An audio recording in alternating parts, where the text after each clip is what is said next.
రెండవ సందేహం చూద్దామండి. ఖమ్మం నుంచి జ్యోత్స్న రాస్తున్నారు.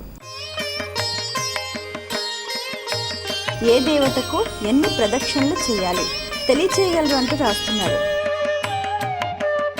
దీనికి ఒక టైం టేబుల్ లాగా ఒక షెడ్యూల్ లాగా ఉండదమ్మా. ప్రదక్షిణలు 3 కానీ 7 కానీ అని సాంప్రదాయం. కానీ కొన్ని నరసింహ క్షేత్రాలు ఉన్నాయి, అక్కడ 32 ప్రదక్షిణలు చేయమంటారు.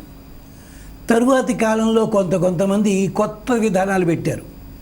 మీరు ఏదైనా మొక్కుకున్నట్టయితే మొక్కుకున్న రోజుని ఇన్ని ప్రదక్షిణలు చేయండి, ఆ మొక్కు అయిన తర్వాత మళ్ళీ ఇన్ని ప్రదక్షిణలు చేయండి, మీకు చాలా ఫలితం లభిస్తుంది. ఇలాంటివన్నీ కూడా మనకి ఒక 50-60 ఏళ్ల నుంచే అలవాటు అయ్యింది.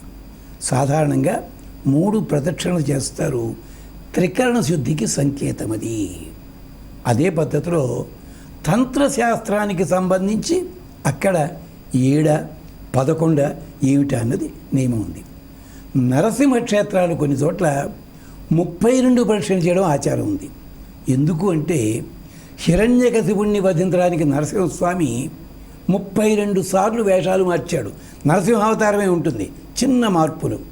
అవి మీకు సింహాచలంలో హంసమూలానుంది, అది దాటి వస్తుంటే శిల్పాలు వరుసగా 32 కనిపిస్తాయి.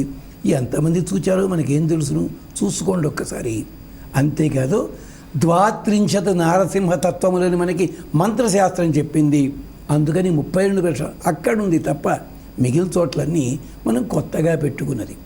స్కాంద పురాణం అయితే ప్రదక్షిణలు ఎన్ని రకాలు ఉన్నాయి, ఎన్ని రకాలుగా చేయొచ్చు అంటూ ఒక 11 రకాలు వివరించింది స్కాందము. ఏతావాత తేల్చిందేమిటి?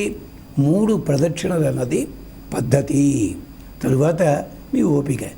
ఈ మధ్యకాలంలో పరీక్షలు లెక్క తెలవడం కోసం అని చెప్పి కాగితాలు పెట్టుకుని టిక్కులు కొట్టుకుంటూ మాటి ఎన్ని టిక్కులు అయ్యాయో చూసుకున్నట్టయితే ప్రదక్షిణ ఎందుకు పనిలేక ఆలోచించండి. ఇది విశేషం. కాబట్టి దీనికి నియమము మంత్రశాస్త్రానికి సంబంధించి ఉన్నాయి తప్ప సాధారణంగా అయితే 3 ప్రదక్షిణలు.